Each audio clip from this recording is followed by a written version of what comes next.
c'est parti pour 18 ou 19 km jusqu'à Castilblanco de los Arroyos. Et j'ai pas trop mal aux jambes. Ça c'est bien.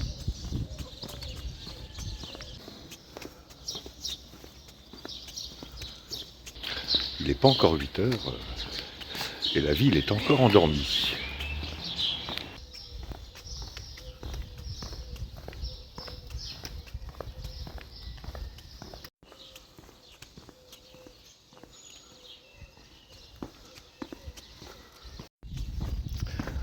Alors, comme vous le voyez, le temps est couvert ce matin.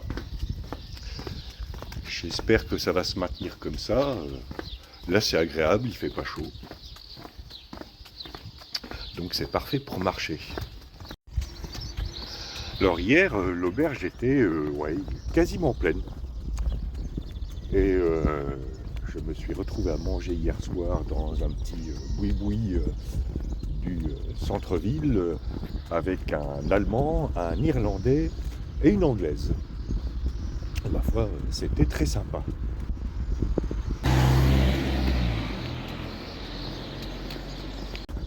La nuit, par contre, l'a été un peu moins, parce que dortoir oblige, il y en a toujours un et deux qui ronflent. Mais j'ai quand même pu dormir correctement.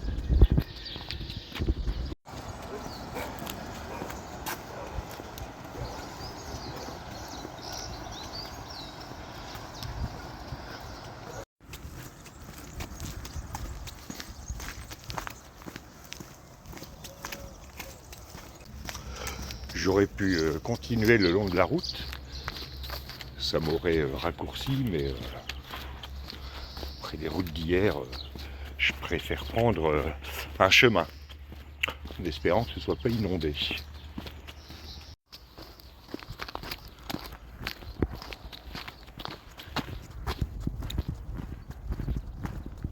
Voilà, je rejoins la route, donc j'aurais évité quelques centaines de mètres.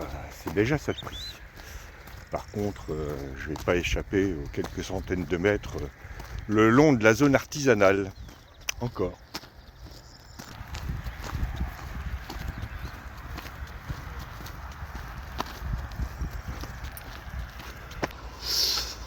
Je me prendrais bien un petit café.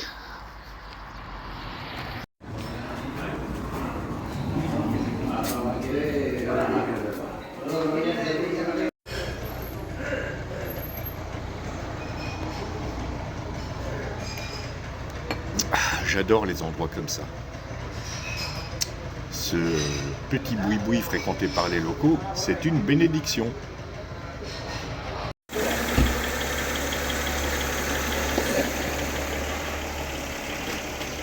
Tu crois que je t'ai pas vu ?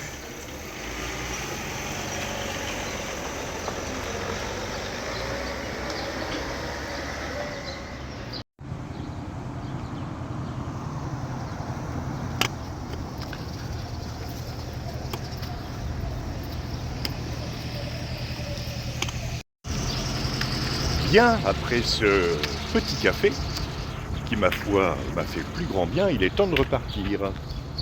Et là, il semble que je doive traverser un polygone industriel.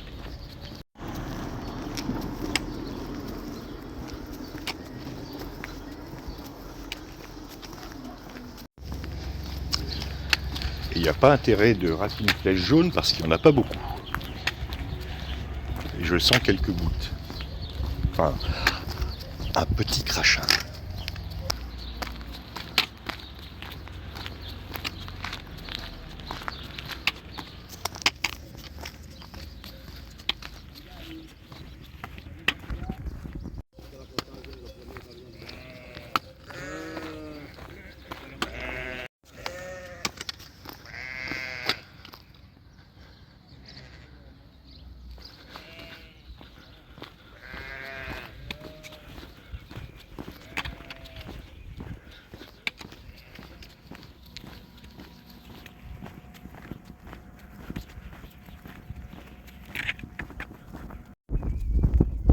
À partir de maintenant, ça va monter de façon continue, mais douce, jusqu'à Castilblanco de los Arroyos. Et d'ici quelques kilomètres, je rencontrerai mes premiers paysages de Dehesas, dont je vous parlerai tout à l'heure.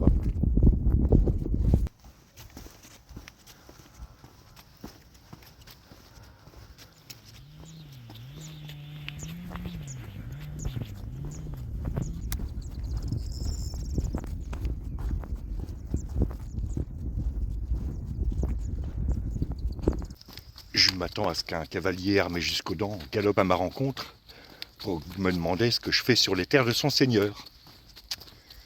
Enfin, je te signale que j'ai un totem d'immunité, j'ai une coquille.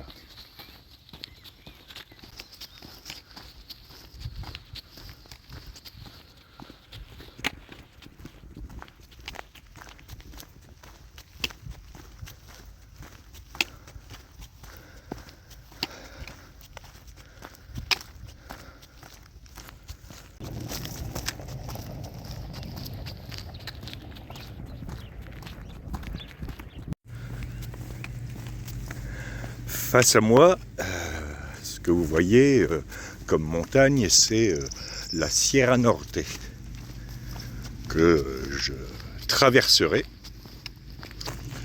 pas entièrement aujourd'hui.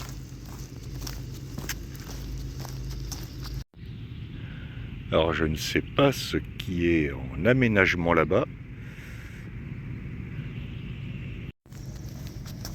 mais compte tenu du nombre de champs de panneaux solaires que j'ai vus, ça m'étonnerait pas.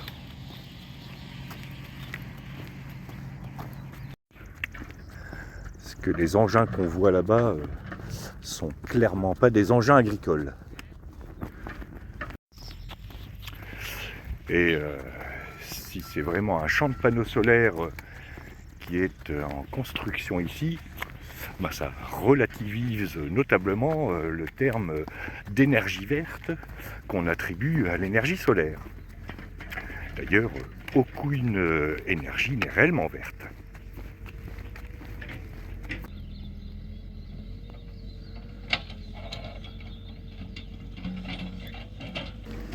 Bon, ce que vous avez vu, c'est une gaine électrique, le gros tuyau rouge. Donc c'est pas une plantation d'oliviers, sauf s'ils veulent les illuminer à Noël.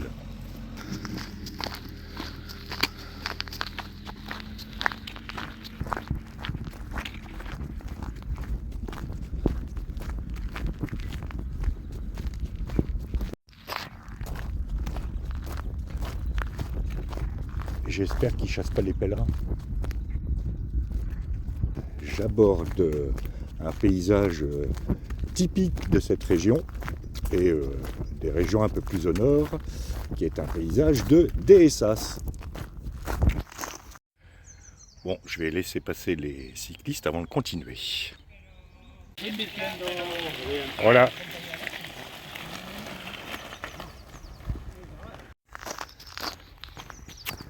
Alors, qu'est-ce qu'une DSA ? Eh bien, une DSA, c'est un domaine municipal qui est constitué de pâturage en sous-bois clairsemé. Et au Moyen-Âge, c'était sur le domaine seigneurial. Et ça permettait aux habitants d'élever le bétail tout en récoltant les produits du sous-bois, à l'exception du bois.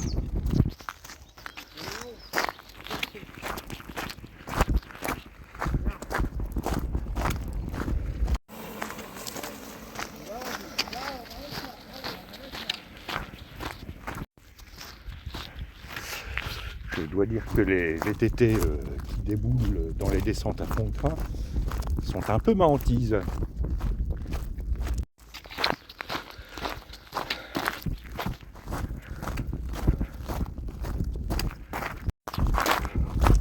Où en étais-je ? Ah oui, les DSA. Comme je le disais, ça permettait aux habitants d'élever leur bétail, de ramasser des champignons, de glaner les produits du sous-bois, ça ne leur permettait pas de couper le bois. Et ce mode d'exploitation a perduré jusqu'à aujourd'hui. Et même si vous ne voyez aucun animal dans la DSA que je suis en train de traverser, plus loin, nous verrons des vaches et surtout des cochons. Les cochons ibériques, d'où est tiré le jambon ibérique mondialement réputé. J'ai hâte.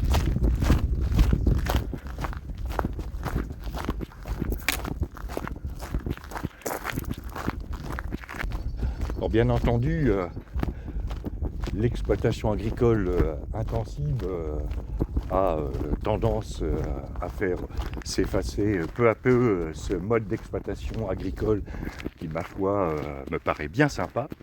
Exploitation agricole intensive et, comme vous avez pu le voir tout à l'heure, champ de panneaux solaires.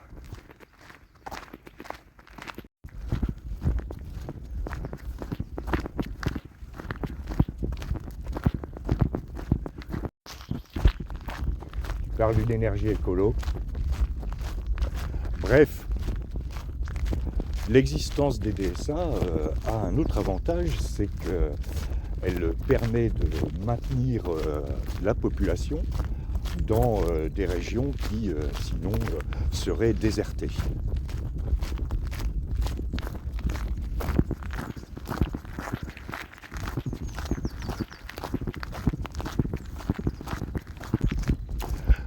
Voilà, c'était la minute aménagement du territoire de cette étape.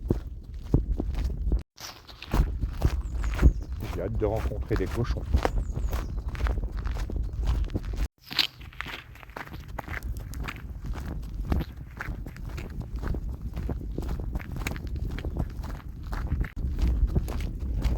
Pour l'instant, la marche dans ce paysage est très sympa. Toujours pas de cochon. Cistus latanifère. Ou cystagome. C'est un arbuste des régions méditerranéennes dont on extrait une gomme qui est utilisée en parfumerie. Voilà, c'était la minute botanique de cette étape.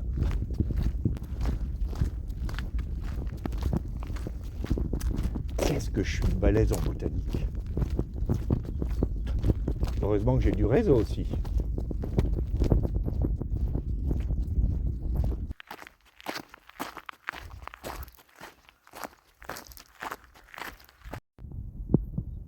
Un lapin.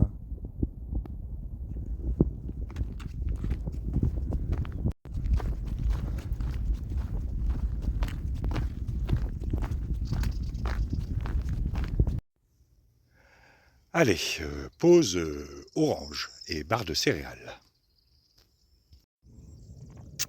Et oui, pas de second petit déjeuner aujourd'hui parce que il n'y a pas un bar sur les 19 km de l'étape. C'est triste.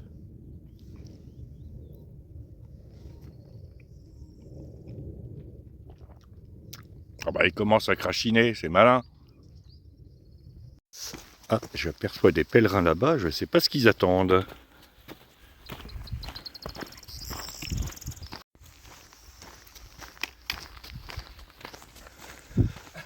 La procession a sévi. Tu m'étonnes.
ici sont les pèlerins qui regardent passer les trains de vaches.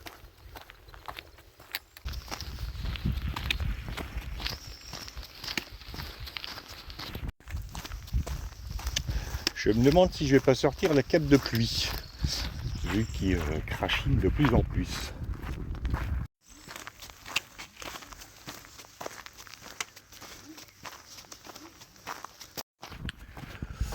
Ouais, je passe à côté d'une finca, c'est-à-dire d'une ferme, peut-être celle où sont venues les vaches de tout à l'heure.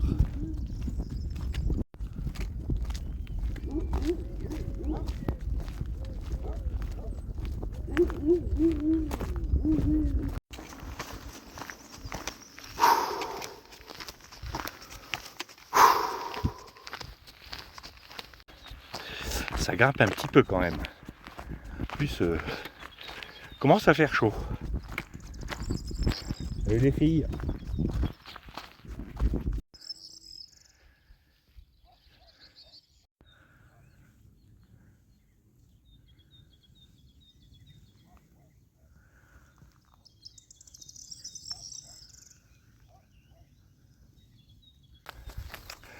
Alors ce ne sont pas des races de vaches normandes. Je ne sais pas ce que c'est.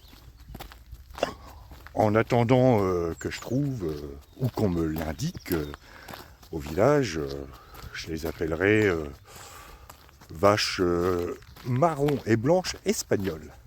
Ouais, ça ira comme ça. À grosses cornes aussi.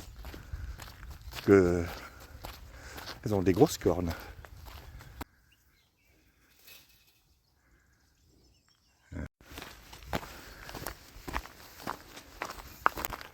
Voilà, c'était la minute vache de cette étape. Enfin une minute vache. Enfin, une mini-minute.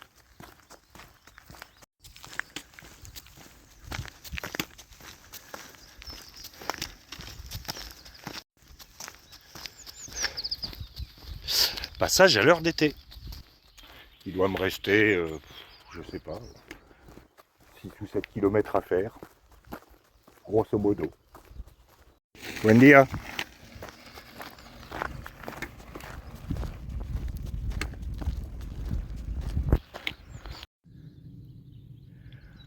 Là-bas, on aperçoit une autre finca qui a dû sortir ses vaches quelque part dans ses pâturages. Le coin est quand même sympa.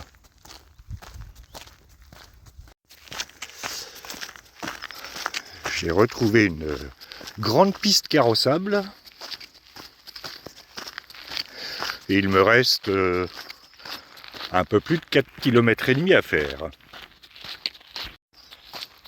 Si toutefois les distances ne sont pas mesurées avec un élastique.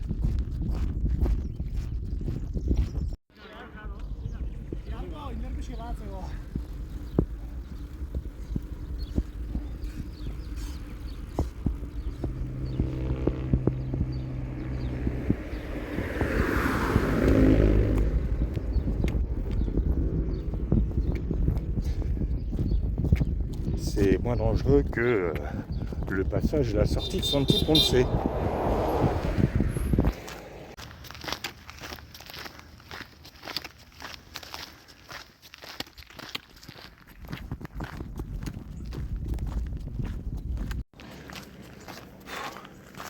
Je suis sûr qu'ils mesurent les distances avec un élastique.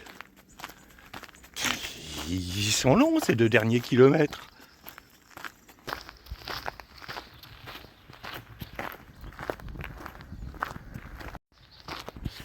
Le dernier kilomètre est interminable. Et en plus tout le temps en montée.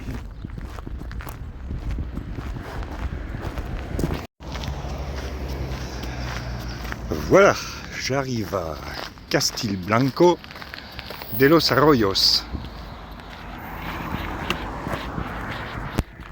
où je n'ai réservé aucun hébergement. Mais on n'est pas tellement nombreux sur le chemin, donc j'espère qu'il y aura de la place à l'auberge municipale. Et sur ce rond-point, si je ne m'abuse, ça doit être un apiculteur. Comme il est tôt, il est 1h moins 20, je vais me faire une petite pause à l'entrée du village. Comme l'albergue municipal n'ouvre pas avant 1h de l'après-midi, je vais aller voir le monument dédié à Miguel de Cervantes, qui est à l'entrée de la ville.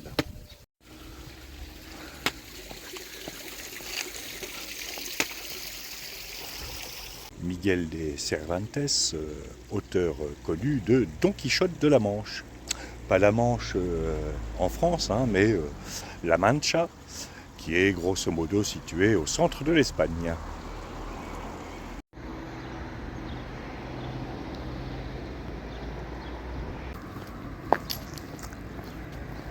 Ce que j'aime bien dans le coin, c'est qu'il y a toujours un oranger quelque part.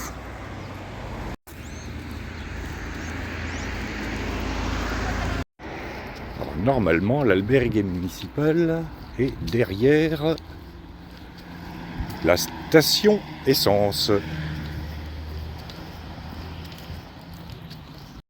Bon, la voilà.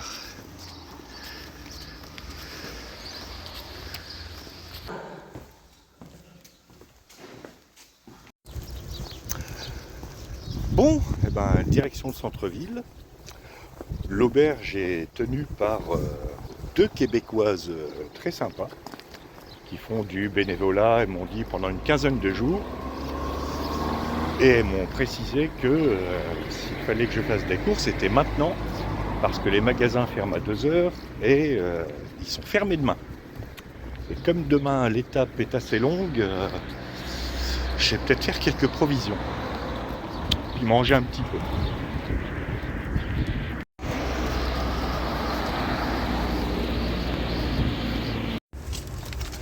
Bon, les courses c'est fait, mais j'ai faim. Faut que je trouve un coin où manger. Fin de cette deuxième étape, qui n'aura fait que 18 km et demi, mais dont j'ai trouvé la fin quand même assez longue. Voilà, demain, grosse étape de 28 km et quelques jusqu'à Almaden de la Plata. Et celle-là va faire plus mal. Je monte la vidéo, je la mets en ligne. Et en attendant, je vous dis à demain pour de nouvelles aventures.